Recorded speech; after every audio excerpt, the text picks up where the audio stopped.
Vamos a ver el libro de Job.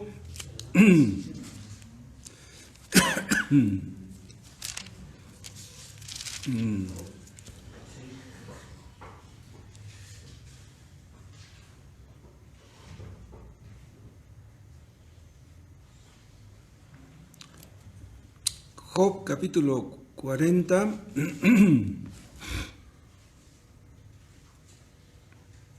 Estábamos viendo ese tema del pecado en el creyente, y aquí vean ustedes cómo Job llegó a ver su pecado. Además respondió Jehová a Job y dijo: ¿es sabiduría contender con el Omnipotente? El que disputa con Dios, responda a esto. Entonces respondió Job a Jehová y dijo: he aquí que yo soy vil. ¿Qué te responderé? Mi mano pongo sobre mi boca. Una vez hablé, mas no responderé. Aún 2 veces, mas no volveré a hablar. Padre, bendito sea tu nombre. Gracias por tus bondades. Gracias, Padre, por tu misericordia a favor de tu pueblo, que mereciendo el infierno, Padre, nos bendices tanto. Bendícenos a través de tu palabra en esta hora. Que tu gracia y tu Espíritu Santo sean con nosotros. Ayúdanos, Dios, a conocer tu voluntad y danos tu gracia para ponerla por obra. En el nombre de Jesús. Amén.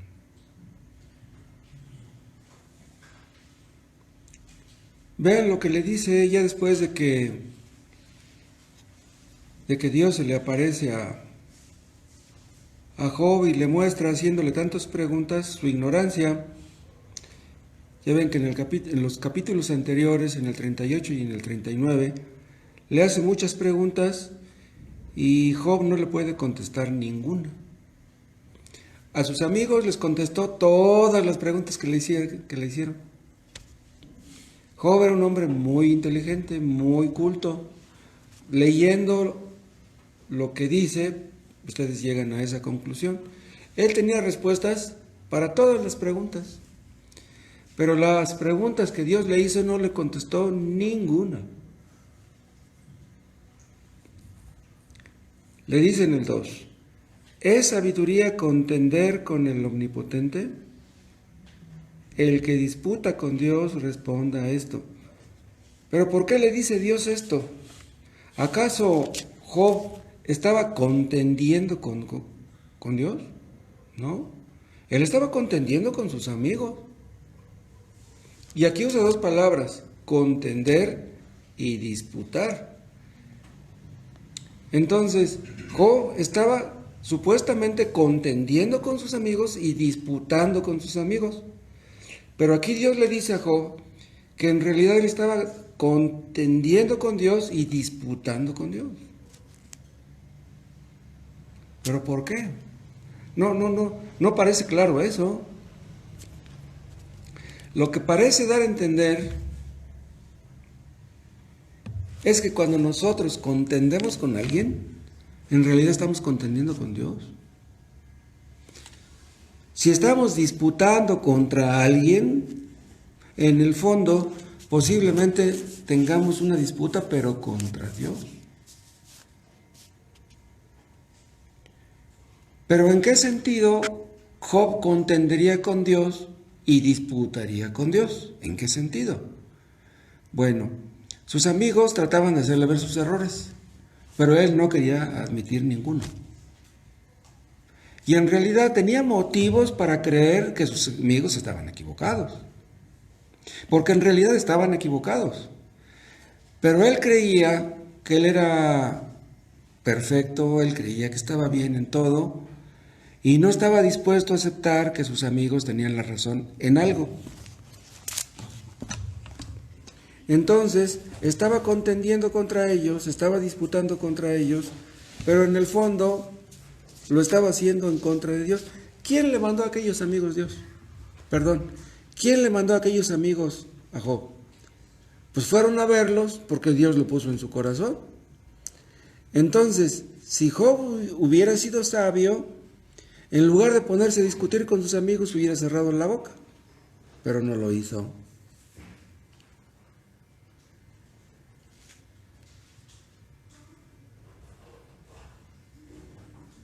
Le dice a Dios en el versículo 3, entonces respondió Job a Jehová y dijo, he aquí que yo soy vil.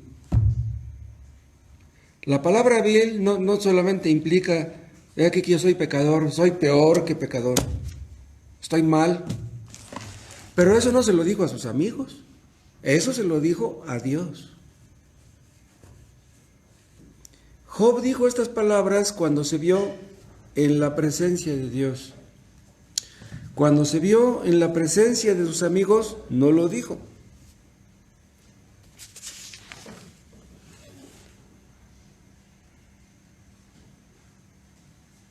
Yo les decía el otro día que las doctrinas del Nuevo Testamento están ilustradas en el Antiguo. En el Nuevo Testamento Pablo dice, miserable hombre de mí. Antes de ser convertido, él no podría haber dicho eso. Él se veía bien, él creía que estaba bien. Pero cuando Cristo se le apareció, él entendió que él estaba muy mal. Y a partir de ahí, cada vez que pecaba Pablo, él se sentía miserable. Vean ustedes cómo esta doctrina está en el Nuevo y está en el Antiguo.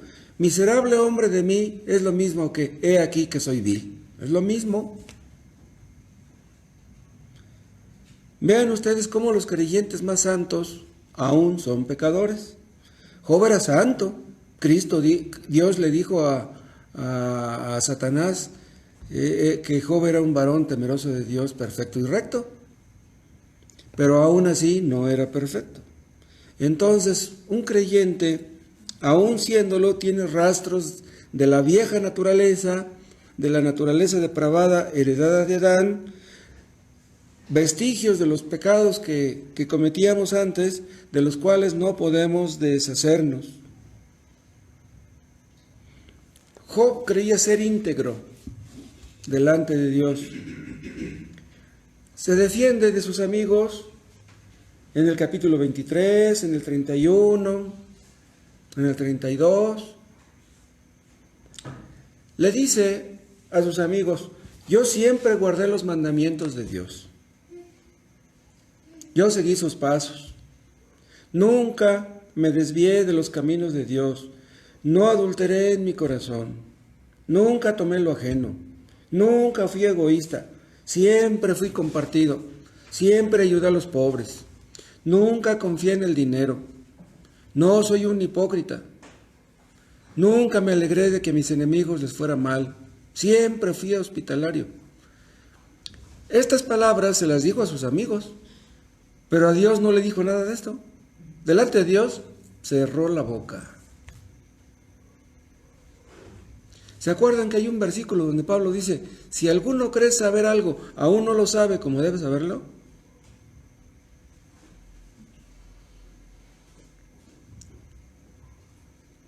Nosotros podemos creer que no somos hipócritas, pero aún así tener algo de hipocresía y no verlo. Si Dios no nos muestra nuestra hipocresía, no vamos a dar los pasos necesarios para salir del hoyo. Si nos analizamos, nos vamos a analizar con buenos ojos. Vamos a vernos mejores de lo que realmente somos y sacaremos una conclusión que no es apegada a la realidad. Entonces, más nos conviene decir como Job, he aquí que soy vil. No lo veo, pero soy vil.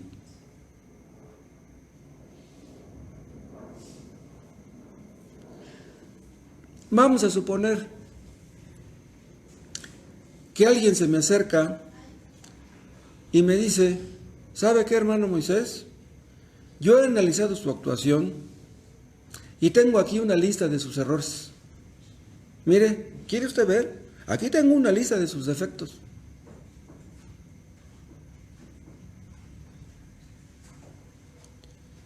Si yo leo esa lista, lo más seguro es que se va a quedar corto esa persona. De que tengo más errores de lo que él piensa, de los que él ha visto. ¿Qué podemos hacer? ¿Para qué defendernos? ¿Se acuerdan de cuando vimos ese tema de tu identidad y tus relaciones? Yo les comentaba que si tenemos problemas con una persona, lo más probable es que en el fondo tenemos problemas con Dios. Una persona que tiene problemas con estos y con aquellos y con mucha gente, esa persona tiene problemas con Dios. En cambio, si nuestra relación con Dios es buena, es la correcta, podremos llevarnos bien con la gente. No lo asegura, porque hay ocasiones en que no podremos llevarnos bien con ciertas personas, aunque andemos bien. Por eso dice Pablo allí en Romanos 12, en cuanto dependa de vosotros, tened paz con todos los hombres. Dice en cuanto dependa, pero no siempre depende de nosotros.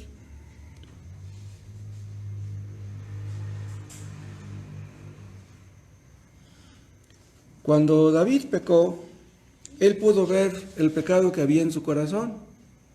Y por eso dijo, en maldad he sido formado y en pecado me concibió mi madre. O sea, nací pecador, pero antes no lo había visto. ¿Por qué no lo había visto? Yo estoy diciendo que cuando le llegó Natán, él entendió que había pecado en su corazón. Pero podemos creer que hay pecado, algo en nuestra mente, o tal vez algo en nuestras emociones, pero ¿realmente creeremos que hay pecado en nuestra voluntad? ¿O que en cada una de esas áreas hay pecado? ¿Que estamos mal de los pies a la cabeza? David le dice en el Salmo 51 a Dios, crea en mí, oh Dios, un corazón puro y renueva un espíritu recto dentro de él. Dice, crea en mí, oh Dios, un corazón puro. Pero no lo tenía. ¿Acaso no era convertido? Claro que era convertido. David era salvo. A pesar de lo que hizo, él era salvo. No vamos a decir que era salvo, perdió la salvación y luego fue salvo de nuevo, porque no. Él fue salvo. Él era salvo antes de caer con Betsabé y siguió siéndolo después. Que tuvo que sufrir las consecuencias de su pecado, lo sabemos muy bien. Pero no podemos decir que él era inconverso antes de pecar y ya fue convertido después de que llegó Natán, porque no es así. Nada más que cuando él tuvo una visión de la santidad de Dios y de la grandeza de su misericordia, fue cuando escribió el Salmo 51. ¿Se acuerdan cómo reaccionó Isaías cuando tuvo una visión de Dios? Dijo, ay de mí que soy muerto, que siendo hombre inmundo de labios, han visto mis ojos al Rey. Esto lo dijo Isaías cuando vio a Dios sentado en su trono.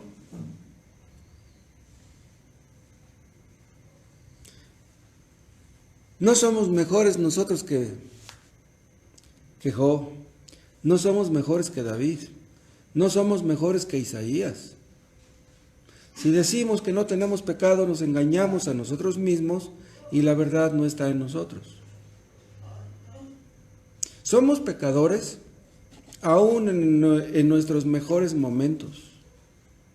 Y acuérdense que hemos visto que cuando más queremos servir a Dios es cuando más vemos nuestro pecado. O sea, un cristiano que no quiere servir a Dios,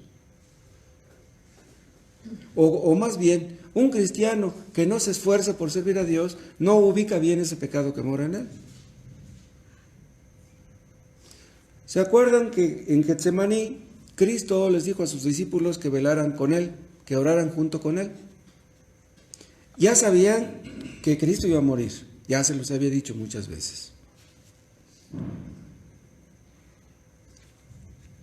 Judas Iscariote ya no estaba ahí, ya había ido los, por los que lo iban a llevar a la muerte. Ya sabía lo que se avecinaba. Y Cristo les rogó, oren por mí, pero se quedaron dormidos. Les dijo, velad y orad para que no caigáis en tentación, y no velaron ni oraron. Amaban a Cristo, pero el pecado que moraba en ellos impidió que velaran y que oraran. A pesar de todo lo que habían visto, de todo lo que habían escuchado, de lo que habían hecho, de lo que habían predicado, se quedaron dormidos. Vean ustedes hasta dónde llega el pecado, el poder del pecado. No hay supersantos, no hay supercreyentes. Nos levantamos por la mañana y le pedimos a Dios que nos guíe, que nos ilumine, que nos fortalezca. Si oramos bien, nos sentimos bien. Decimos, no, pues ya puse en las manos de Dios mi vida, pues Dios ya sabe lo que tiene que hacer. Nos sentimos bien porque oramos bien, sentimos que Dios nos escuchó, pero eso no garantiza que el pecado no nos va a atacar. Aunque nos sintamos bien, eso no garantiza nada. De repente, Dios puede permitir que el pecado nos ataque. Vean lo que estoy diciendo, no el diablo, el pecado que mora en nosotros.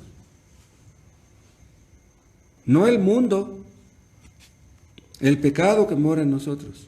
De repente sale a relucir nuestro mal carácter. Job estaba enojado con sus amigos, pero él no podía ver eso. Cuando estamos enojados, decimos palabras que después lamentamos de haber dicho.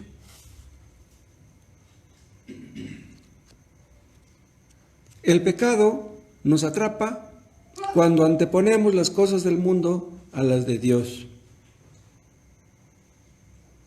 El mundo es impersonal. ¿Qué hace el mundo? El mundo no nos ataca. El mundo encuentra un aliado en nosotros, es el pecado. Entonces no le vamos a echar la culpa ni al diablo ni al mundo. El problema de nuestra mundanalidad no es cosa de afuera, es cosa de adentro. Tenemos el mundo adentro. Hay inclinaciones que tal vez estaban dormitando dentro de nosotros, pero que pum, de repente llega la tentación y ya despiertan y nos atacan, nos atrapan. Tratamos de controlar el pecado que mora en nosotros, pero nos damos cuenta que no es tan fácil. El pecado siempre es demasiado poderoso para nosotros. Y si caemos en algún pecado, ni modo de decirle a Dios, Dios, pues yo no quería, pero pues caí. Caímos porque nuestro corazón es engañoso y perverso. Entonces, los que minimizan el pecado, los que menosprecian el pecado, los que coquetean con el pecado y dicen que son cristianos, están engañados. ¿Por qué? Porque los cristianos verdaderos odian el pecado. Y cuando pecan, lo admiten, lo reconocen, y no solamente delante de Dios, sino también delante de la gente, si pecan en contra de la gente. Pero si una persona dice, bueno, pues pequé, pero pues ya ni modo, pues así soy yo no puedo cambiar. No, si una persona piensa así, esa persona sí es una hipócrita.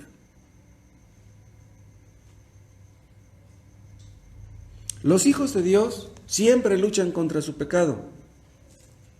Los hipócritas se dejan llevar. ¿Cuántas veces hemos visto que una persona puede creer que está luchando contra su pecado, pero nada más está adorando la píldora? Porque en el fondo tal vez ame el pecado. Si tú en el fondo amas el pecado, creerás que estás luchando contra él, pero no lo estás haciendo. Y ya hemos visto tantas veces que el pecado que mora en nosotros se opone cuando queremos hacer lo bueno. Leer el periódico es fácil. Leer la Biblia no. Leer el periódico no es un asunto espiritual, leer la Biblia sí.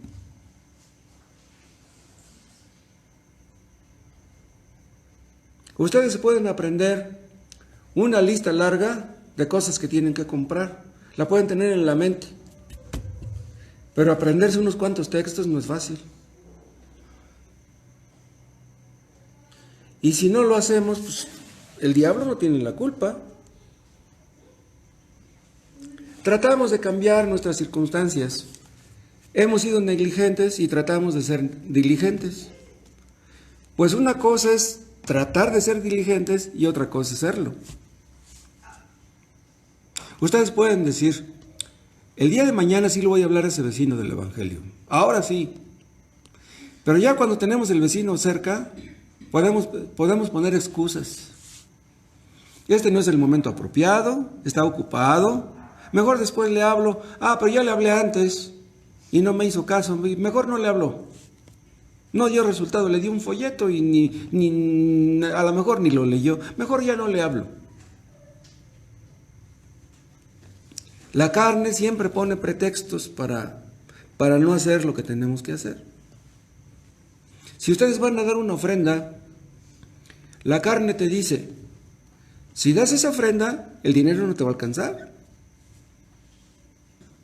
Si ustedes van a ayudar a un hermano que está necesitado, pueden decir, cuando tú has estado necesitado, no te han ayudado los demás. ¿Por qué vas a ayudar tú a alguien? No, ni le ayudes a nadie.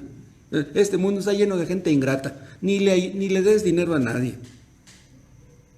Vean ustedes cómo ese pecado que mora en nosotros nos ataca.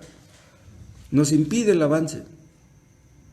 Y otra cosa, el pecado no es algo contra quien peleamos nosotros siempre.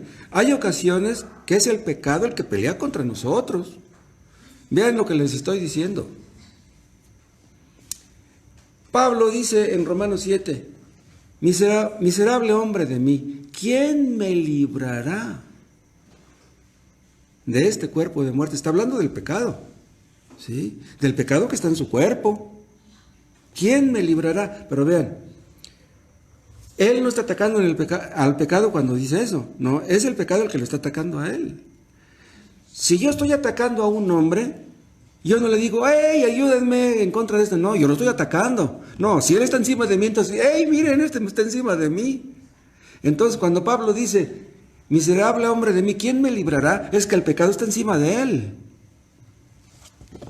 No es lo mismo que nosotros estemos encima del pecado que el pecado esté encima de nosotros. El pecado que mora en nosotros nos dominó durante años antes de ser convertidos y suspira por tener ese control. Quiere que seamos los mismos que éramos antes. Y repito, un día que tú estás tranquilo y que te sientes bien, de repente viene el golpe. Suelen ser esos ataques furiosos. Pero si eso sucede, Dios permite eso. Si Dios permite que seamos atacados, es porque quiere que hagamos algo. Quiere que aprendamos a vencer. No todos los creyentes tenemos la misma clase de ataques.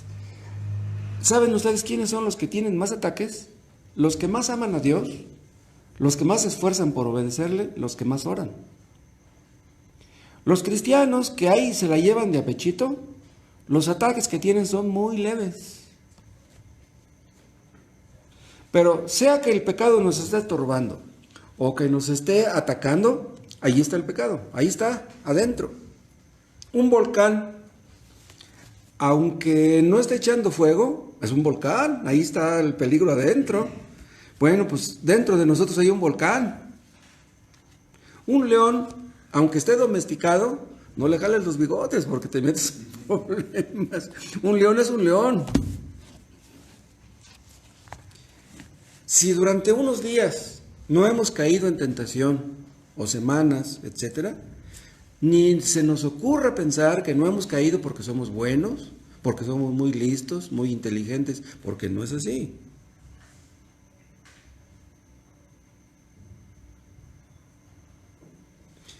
Si nos sentimos bien en el sentido espiritual, a partir de ahí puedes salir el pretexto del pecado para atacarnos. Dios puede permitir que eso ocurra. Porque debiéramos sentirnos bien siempre. Debiéramos estar contentos siempre. Pero nos vamos a sentir bien porque estamos haciendo lo bueno. Pero si no lo estamos haciendo, si no estamos cumpliendo con nuestro deber, ¿tenemos derecho de sentirnos bien? El rey David iba a la guerra y vencía a todos sus enemigos. ¿Cómo se sentiría después de vencer a todos? Y llegaba a Jerusalén y pues, enseñaba los trofeos conquistados en la batalla. Se sentiría muy bien, pero lean el siguiente capítulo. Leen el siguiente capítulo y ven que tiene otra vez un problemón. Y ustedes dirán, bueno, pero si yo estaba bien, ¿por qué Dios permitió que ahora tenga yo este problema? Dentro de cada creyente está el Espíritu Santo, pero también el pecado. La nueva naturaleza siempre debe estar luchando contra la vieja naturaleza, siempre desvistiéndonos de lo que éramos en Adán y siempre vistiéndonos de Cristo, siempre, desvistiéndonos y vistiéndonos. Pero el pecado que mora en nosotros nos engaña. ¿Saben qué nos dice el pecado que mora en nosotros? Ya no eres el mismo de antes, no, ya estás progresando, ya eres más buenito. Pero más nos valdría decir como Job, he aquí que soy vil, y como Pablo, miserable hombre de mí. Y como el pecado siempre mora en nosotros, siempre estamos en peligro. Es increíble que un cristiano que es salvo en su juventud, digamos a los 16, 18 años, llegue a los 70 o 80 y sea que un cristiano todavía, tantos años de luchas y ser un cristiano todavía. El cristiano es un milagro, y es un milagro continuo, un milagro permanente. Los peligros a los que estamos expuestos los cristianos son muchos, muy grandes. El pecado que mora en nosotros es tan poderoso que nos destruiría si la gracia de Dios no nos sostuviera.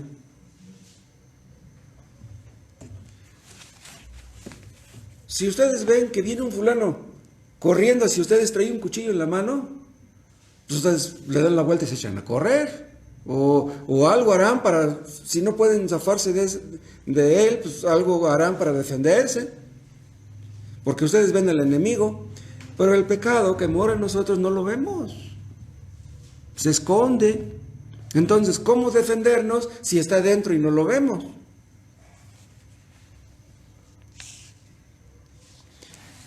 Hay un texto que dice, resistid al diablo y huirá de vosotros. Pero a veces es más fácil ubicar al diablo que al pecado que mora en nosotros, aunque ustedes no lo crean. Además, otra cosa, el pecado que mora en nosotros es más temible que el diablo. Acuérdense que el diablo es esclavo del pecado, entonces es más temible el pecado que el diablo. Además, acuérdense lo que dijo el sabio, sobre toda cosa guardada, guarda tu corazón. En lugar de vigilar al diablo, debemos vigilar nuestro corazón. Además, el pecado que mora en nosotros tiene muchos aliados y la gracia que hay en nosotros no los tiene. Vean, el pecado que mora en nosotros tiene muchos aliados. ¿Se acuerdan que les platiqué hace muchos años que cuando yo estaba en la iglesia de Pentecostés, yo ya había dejado de tomar, ya había dejado de fumar, ya había dejado las malas amistades, ya me andaba yo portando bien según yo. Yo ya tenía en ese tiempo que, pues no sé, unos 6, 8 años en la iglesia de Pentecostés. Y un día llegó un amigo a visitarme que ya tenía mucho tiempo que no lo veía. Un amigo con el que yo tomé durante algún tiempo. Y me invitó a tomar y yo dije, ¿sabes qué? Discúlpame, ya no tomo. No, ¿cómo de que no, Moisés? Si tú eres de los... No, ya no tomo. No puedo creer que tú ya no... No, le digo, ya no, ¿sabes qué? Le digo, yo soy cristiano. Y él era ateo. Se burló de mí. No, Moisés, que ¿cómo voy a creer que mira, yo te disparo? No tomo, de veras. Bueno, pasaron unos meses y volvió a ir a visitarme a la peluquería. ¿Y qué creen? Ese día estaba yo medio bromista o no sé qué me pasó, ¿qué creen que le dije? Yo sabía cómo era él y le dije, ¿sabes qué?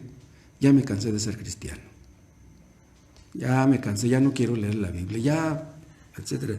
Y le brillaron los ojos y me dijo, ¿de veras, Moisés? ¿Me estás diciendo la verdad? Y dice, ahorita voy y te traigo una de whisky. Si yo le hubiera dicho, ¿sabes qué, amigo? Mi hijito está enfermo, necesito un medicamento, no tengo para la leche de mi hijo, no me hubiera dado nada. Pero yo le dije eso y me dice, no te traigo una cerveza, no te traigo tequila, te traigo una de whisky. El pecado tiene muchos aliados. Si tú quieres tomar, no falta quien te invite aunque no tengas dinero. Pero si tú estás necesitado, para que alguien te ayude no es nada fácil.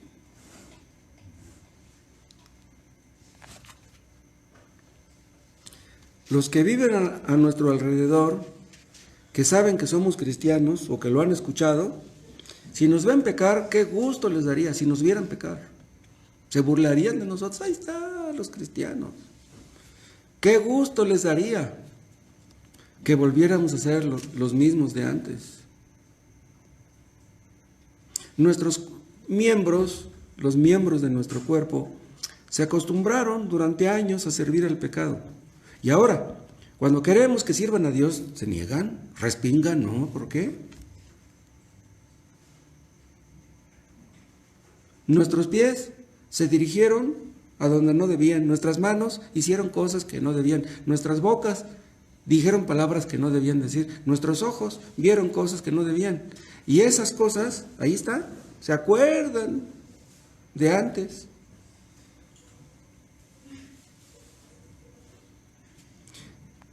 Podríamos dominar nuestro corazón si no tuviera tantos aliados, pero los tiene. La naturaleza depravada, vamos a llamarle así, que mora en nosotros, en un sentido, es más fuerte que la nueva naturaleza. En un sentido, ¿sí? Porque estamos aquí abajo, ¿sí? Tiene todas las fuerzas de aquí abajo a su favor.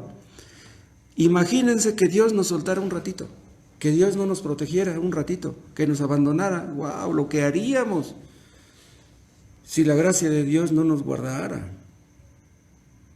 Y ustedes dirán, pero ya con el paso de los años, ya amo más a Cristo, ya leo más la Biblia, ya estoy orando más.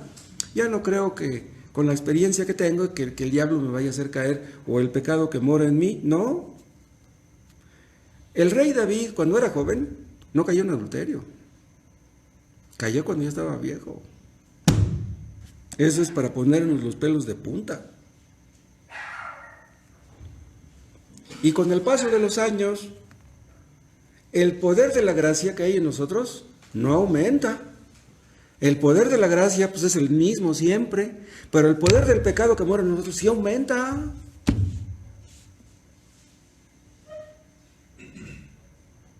Además, si nuestra vieja naturaleza nos engañó, pues nos puede volver a engañar. Nosotros diríamos que si ayer le pedimos perdón a Dios por un pecado, ya nunca deberíamos de cometerlo. Ya sabemos que es pecado eso. Pues una cosa es saber que algo es pecado y otra cosa es que ya nunca volvamos a cometerlo. Porque si eso fuera cierto, entonces habría muchos cristianos perfectos, que ya nunca cometerían ninguna clase de pecado. Pero no hay nadie así. ¿Cuántas veces le he pedido yo perdón a Dios de no haberle hablado a nadie del Evangelio? Muchas veces pedí, perdón, Señor, en todo el día no le hablé a nadie. Y ese pecado se lo confieso a Dios casi todas las noches. A veces pasa una semana y no le hablo a nadie del Evangelio. ¿No es eso pecado? Si no es pecado eso, entonces ¿qué es? Lloramos por los errores que cometemos. Llegará un día que dejaremos de llorar. Sansón, cuando era joven, puras victorias. Ya cuando ya estaba más maduro, fue cuando cometió puros errores. Y aún si hemos sido fieles, si hemos servido a Dios por años, eso no quita que el diablo, el pecado, nos vayan a atacar mañana. Si la gracia de Dios no nos ayuda, olvídense. Estamos en peligro, día y noche. Aunque el diablo no nos ataque, aunque el mundo no nos atraiga, de todos modos tenemos un enemigo dentro. Del corazón mana la vida, ¿sí? ¿Cómo dice el texto? Que debemos guardar nuestros corazones porque de él mana la vida. De él mana la vida, pero también la muerte. Del corazón también mana la muerte. Dentro del corazón salen los malos pensamientos, los hurtos, las blasfemias, etc. No todos estamos conscientes en el mismo grado del pecado que mora en nosotros. Cuando Dios le mostró a Job su pecado, cerró la boca y dice, ya no vuelvo a hablar más, ya no me voy a defender más. Job no era tan tonto como para pensar que él era perfecto. No, él sabía que no era perfecto, pero no había visto su pecado como lo vio después de que Dios se le apareció. Vean ustedes cómo hay tiempos especiales en los cuales Dios nos muestra lo que hay en nosotros. Y lo que vemos no nos gusta. Es algo que tenemos que aprender por experiencia, como Job lo aprendió por experiencia. Por naturaleza creemos que somos buenas personas. Tenemos buena opinión de nosotros mismos, nos tenemos en un buen concepto. Y si vemos a un hermano que cae en un pecado, decimos, pero qué bárbaro, ¿cómo es posible que ese hermano haya hecho eso? Yo no hubiera hecho lo que él hizo. Ah, eso dices. A lo mejor hubieras hecho algo peor. ¿De qué podemos presumir? Si no caemos en algún pecado que cayó algún hermano, tal vez caigamos en otro, o estemos en otro y ni cuenta nos hemos dado todavía. Además, otra cosa, el pecado nos ataca también en base a los pecados que cometimos antes de ser convertidos. Por ejemplo, acuérdense de Spurgeon.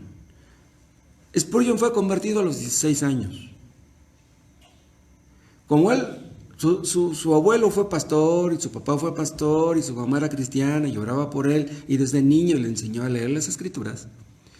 Yo supongo que cuando él fue convertido, él nunca había andado en pecados, nunca fue vicioso, nunca fue mal hablado, nunca anduvo con mujeres, nunca anduvo en vicios de ninguna clase.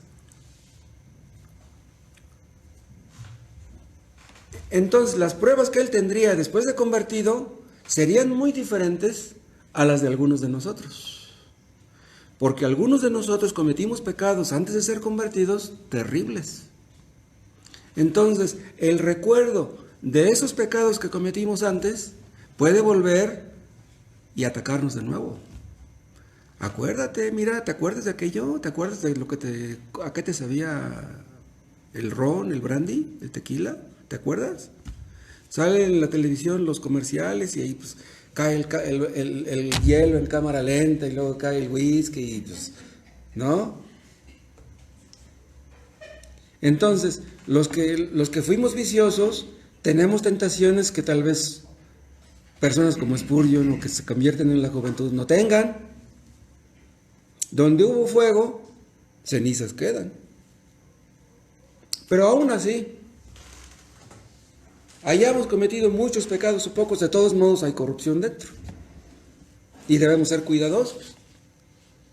Hayas cometido antes los pecados que hayas cometido. El asunto es que el diablo odia a todos los cristianos y los ataca a todos. Y el pecado que mora en ellos, pues los ataca también. Hay cristianos que son bien tranquilos. Hay cristianos que casi no se llenan de ira, que son muy sumisos, muy humildes. Por naturaleza, pues llegan a ser convertidos, pues siguen siendo iguales. Pero tienen sus luchas de todas maneras, porque pues todos las tenemos. Pero imagínense los que éramos iracundos, aquellos que éramos capaces de pelear con cualquiera. Bueno, yo no era de esos, pero ¿qué pasará después si alguien se te para enfrente y te reta los golpes? La adrenalina y olvídate. Podemos caer en la soberbia, en la intolerancia, en la falta de amor. En cualquier momento somos culpables de esta clase de pecados. Porque tal vez algunos cuando oyen hablar de pecado piensen en cosas espantosas. No, no, no. La soberbia es tan pecado como cualquier robo, como cualquier adulterio, como cualquier borrachera. La falta de amor no es pecado. La falta de amor es pecado de omisión. No leer la Biblia es pecado de omisión. ¿Qué pasará con un creyente que deja de leer la Biblia una semana? Que deja de orar 2, 3 días. ¡Wow! Y los que más oran son los que más oposición encuentran. La carne se niega. Tal vez le dediques 2 horas a estar viendo tu carro, tu moto, tu bicicleta, pero no le dediques 1 hora a Dios. Tal vez le dediques media hora al espejo, te estás viendo arreglando frente al espejo media hora y no lees ni 10 minutos.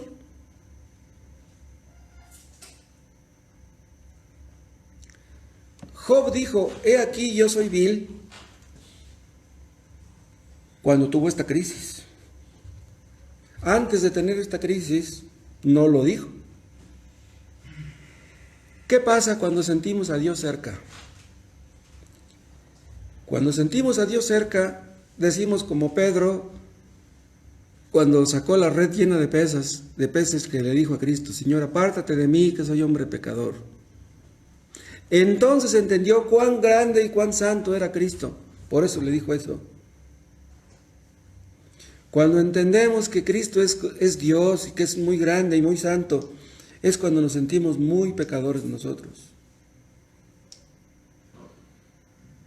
En los inicios de la vida cristiana, el Espíritu Santo nos convenció de ser pecadores y tiene que convencernos diariamente.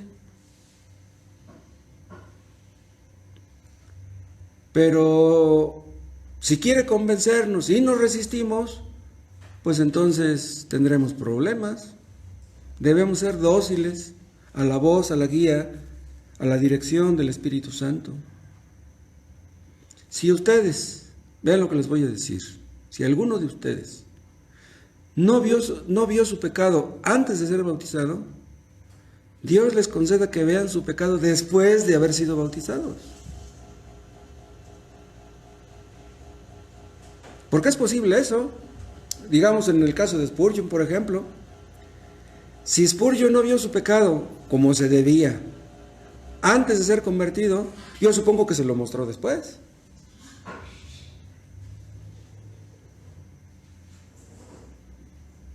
Vamos creciendo en el conocimiento de Dios, en el entendimiento de su palabra, y nos vemos más y más pecadores.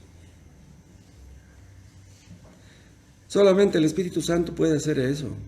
Por eso debemos pedirle que nos guíe para que podamos ver nuestro pecado. Si ustedes leen las Escrituras, pídanle a Dios que les muestre su pecado. No le pidan que les muestre el de otros. ¿Me explico? Si ustedes buscan pecado en otros, los van a ver. No, pídanle a Dios que les muestre su pecado de ustedes. Nosotros podemos pasar horas queriendo hacerles ver el pecado a nuestros hijos, enseñándoles textos a nuestros hijos, pero si Dios no les muestra su pecado, ellos no los van a ver. Y lo mismo sucede con nosotros. Podemos estar leyendo y leyendo y no ver nuestro pecado porque no le pedimos a Dios que nos lo muestre.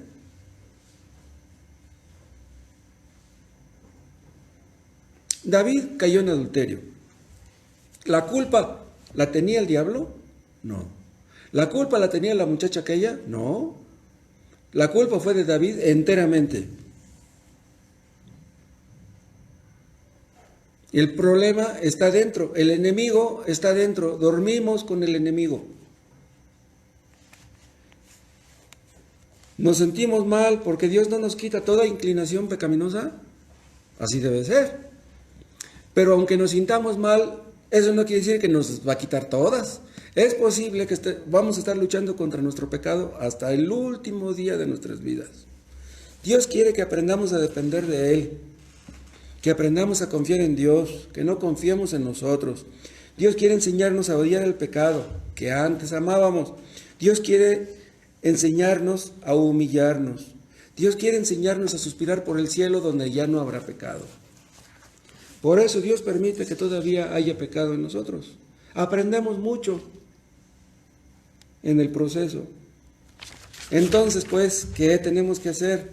Bueno, unas pocas cosas. Una cosa que debemos hacer es no creer que ya estamos fuera de peligro, porque no lo estamos. No debemos creer que ya la hicimos porque no la hemos hecho.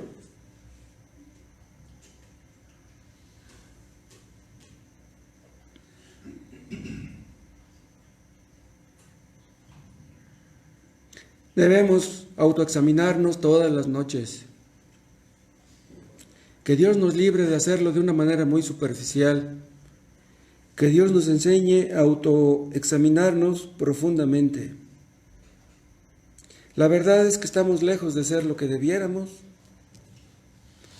Debemos pedir a Dios que aumente nuestro amor por Cristo, que aumente nuestra fe.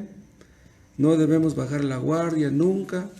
Velar no es fácil, orar tampoco, pero no es algo que debemos dejar de hacer nunca.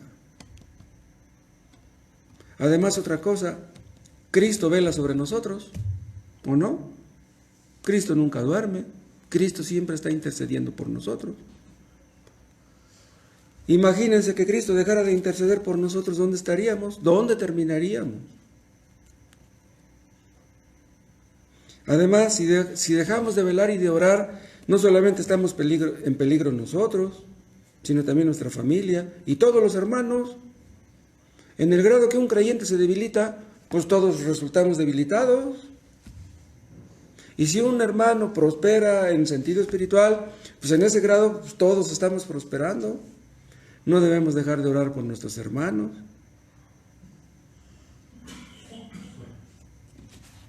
Que Dios nos libre de ser autosuficientes. La verdad es que somos nada. Si creemos que somos débiles, entonces seremos fuertes porque nos agarraremos de Cristo. Que Dios nos libre de confiar en nosotros mismos. No dejen ustedes de orar en las mañanas, hermanos. Orar en las mañanas es más importante que trabajar. Supongamos que dejan de orar por la mañana, pues tienen que ir a trabajar. Si llegan tarde, pues van a perder el trabajo. Y pues no conviene que ustedes pierdan el trabajo, no, pues tienen que llegar temprano. Pero si tenemos trabajo, acuérdense, si tenemos trabajo, eso depende de Dios. Eso no depende de nosotros. Aunque tú seas puntual, eso no garantiza que vas a tener trabajo. También los puntuales se quedan sin trabajo.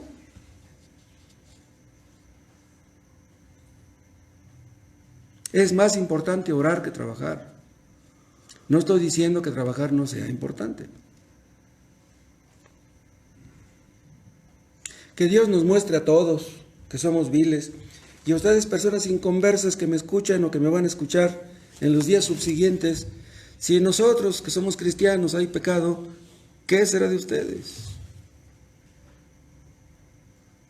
Pedimos a Dios que les muestre su pecado, para que se arrepientan, porque si no pueden ver su pecado no clamarán pidiendo misericordia. Los cristianos debemos mortificar nuestro pecado, pero si ustedes no son cristianos, ustedes no son llamados a mortificarlo, ustedes son llamados a arrepentirse y a confiar en Cristo. Nosotros somos cristianos y no nos da vergüenza reconocer que somos pecadores, porque lo somos, pues que ustedes lo reconozcan también, que ustedes hagan lo mismo, que se humillen también y que le pidan perdón a Dios. Nosotros predicamos el Evangelio y les pedimos a ustedes que son inconversos que se arrepientan de su pecado. Pero eso no quiere decir que nos creamos superiores a ustedes, porque no lo somos. Nadie es mejor que nadie. Todos somos pecadores. Por eso les rogamos, arrepiéntanse. Dios se los ordena. Dios les ordena que se arrepientan. Nosotros no se los ordenamos. Nosotros se los rogamos. Arrepiéntanse y confíen en Cristo y serán salvos. Te damos gracias, Padre, por tu palabra. Úsala y que tu nombre sea glorificado con los resultados. Salva a tantas personas que nos escuchan y que no son salvas. Y ayúdanos, Padre, a aborrecer el pecado, a apartarnos de él, a mortificarlo, Padre, hasta el último día de nuestras vidas, para que te miremos con alegría el día que muramos, el día del juicio. En el nombre de Jesús. Amén.